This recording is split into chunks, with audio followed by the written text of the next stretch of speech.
দরজার পিছনে থেকে একটু বেশ গন্ধ আসতেছে। গন্ধটা এখন বেশ ভালো আসতেছে, বোঝা যাচ্ছে না ভিতরে কি আছে। হ্যাঁ, তবে চেষ্টা করা হচ্ছে দরজাটা ভাঙার জন্য।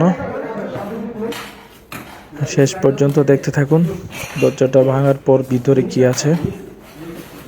একটু ফাঁক করা যাচ্ছে, কিন্তু আসলে ভিতরে কি আছে এখন পর্যন্ত বোঝা যাচ্ছে না।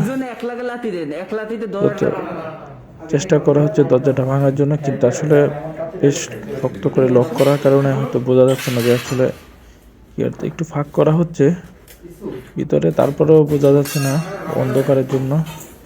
চেষ্টা করা হচ্ছে, শেষ পর্যন্ত দেখুন কি হয়, ভিতরে কি আছে আল্লাহ জানে। চেষ্টা করতেছি, তবে হয়তো বেশ পচা গলার গন্ধ, তো মনে হচ্ছে কোনো কিছু পচে আছে।